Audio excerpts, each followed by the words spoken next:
Welcome to another style study video. I am Matt, and in this session we're going to take a look at style 5A German Leichtbier.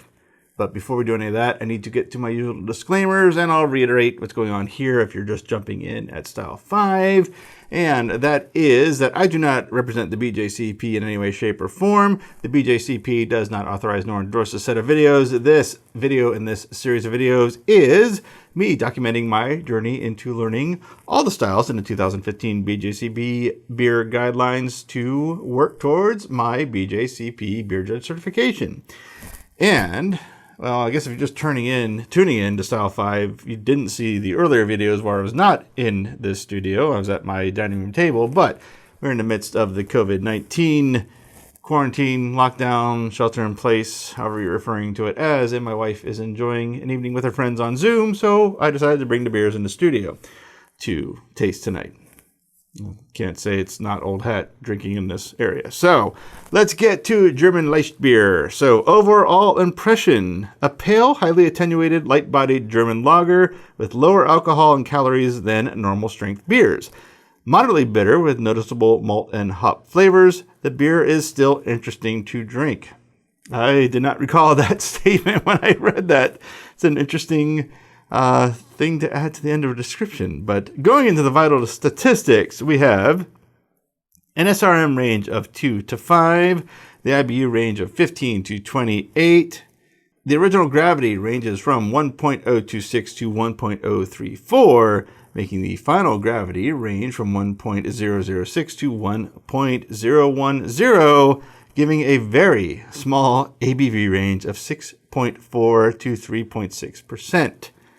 Now, let's take a look at the characteristics that we're going to be judging this style on if we are to be judging a 5A somewhere down the line.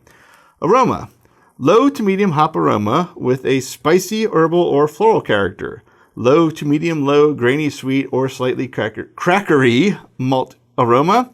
Clean fermentation profile. Appearance, straw to pale gold in color, brilliant clarity, moderate white head with average to below average persistence.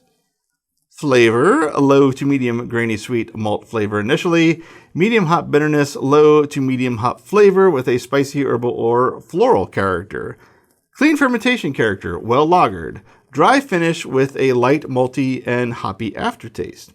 And finally, mouthfeel, light to very light body, medium to high carbonation, smooth, well attenuated. And of course, there are comments, history, and characteristic ingredients. We won't be grading on that because we won't really know. Well, we won't know the ingredients, and it's not a history test or a commentary. So I don't know why I threw it. I've never even mentioned those before, so I don't know why I did it this time. But we do want to talk about the commercial examples. There are quite a few here that are findable just about, I think, well, anywhere I've been. I haven't been all that many places, though, granted.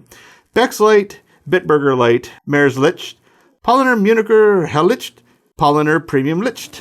And I do have one of those, so we do have another commercial example.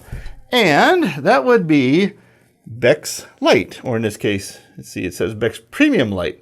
And what is I'm curious what the ABV, I know it's not strong, it's 2.3. In fact, is that not out of style? I just realized. Hold on. Hold the phone. Yes, technically it is 0.1% out of style, but nonetheless, they did suggest it. I have it, and I'm going to taste it. And of course, I have all the highlights you just saw, which we'll go through right now, and then I'll get to the judging sheet. I'm in the judging seat, which is what this is for tonight. I got a glass, just cleaned it, and let's take a taste. Good hiss. That's what I usually try to check on there because I do note it on the score sheet. Oh, there's quite a bit of carbonation rolling out of the bottle when I did that.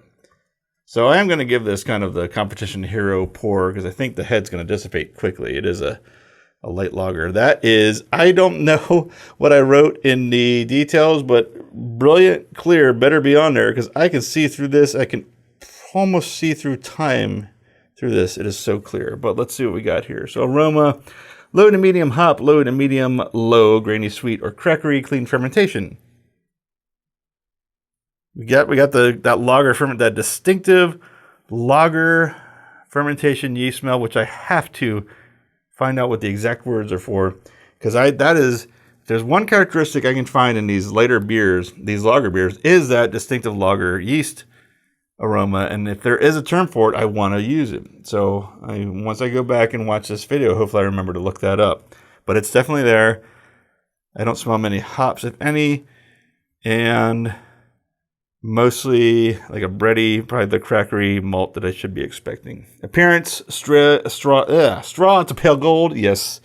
Brilliant clarity, all right, and moderate white head, which actually lasted longer than I expected for a light lager. It's the color is still really prevalent. It's actually quite, it's fairly thick too. I don't know how well you can see that. For, again, my experiences with light lagers. Flavor, low to medium malt, medium hop bitterness, low to medium hop flavor, and clean fermentation.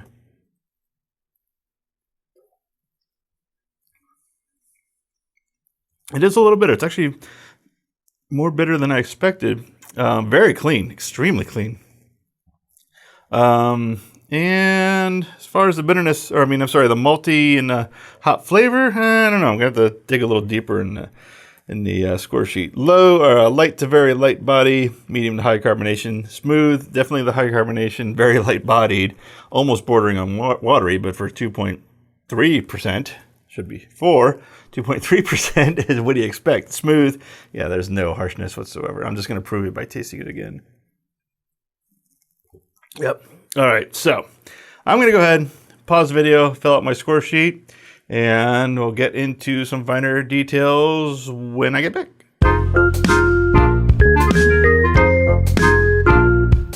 All right, I am back.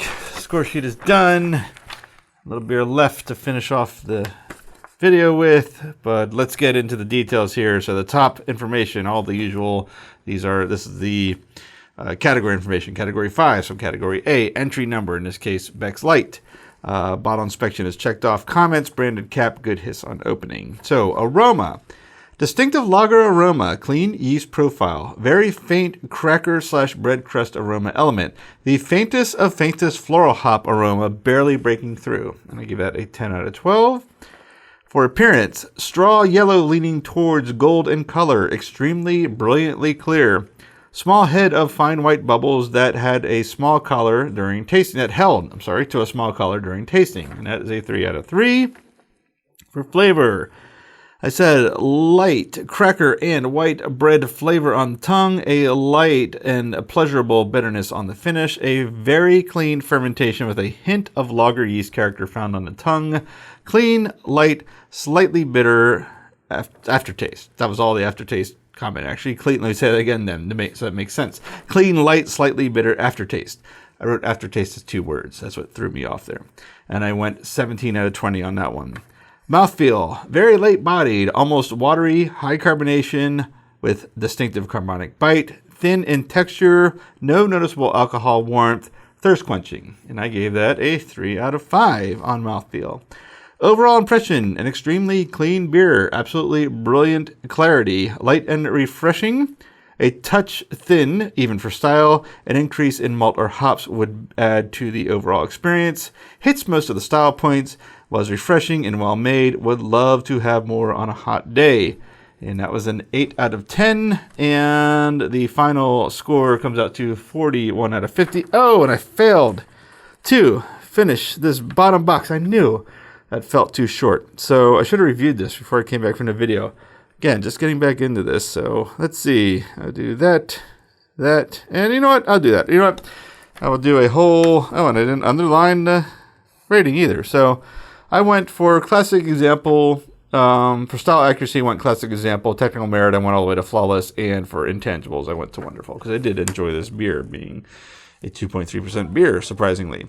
And the total score, which I believe I said was 41 out of 50, and that puts it under the excellent category. So not a bad example at all. In fact, I'll be completely honest and tell you I had to buy a 12-pack of this in order to get one of these.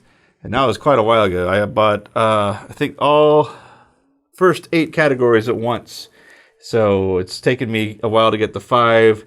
And I was drinking the other 11 as just an alternative to the very heavy, high alcohol percentage beers. And started to develop a bit of a taste for it. It's been a while since I had those, and it took a little getting used to again, because when you're used to some like super thick, heavy, be it heavy malt beers or like a palate-wrecking IPA, going to a light lager is a little bit of a change. And with this quarantine, we've been trying to support local breweries as much as we can, and of course, local breweries tend to ramp up the taste scale on either side or even somewhere in the balance in the middle. So I've been drinking a lot of local craft, very heavy on flavor, in some cases very heavy on alcohol. This has been a bit of a change. It's actually quite refreshing as how hot it is getting in this room, because this room gets quite hot when these lights are on. So it was a welcome beer for this video. In fact, I'm not going to gulp all this, but I will toast everyone once again for what we're all going through together.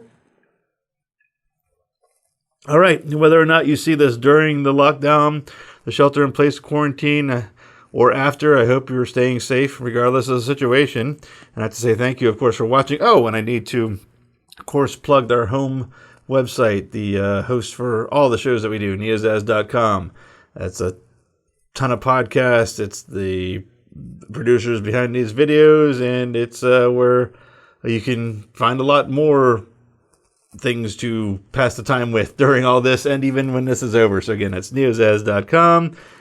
I think that's it. I'll be back with the next video, which will be 5B, which I'm not even going to look at my notes because I know that is a Kolsch, one of my all-time favorite styles, not only to drink but to make. And I know I say that on a lot of videos. It just happens to be that many styles that I like to drink and make. But we'll talk more about that in that video when we come back with the next study style session.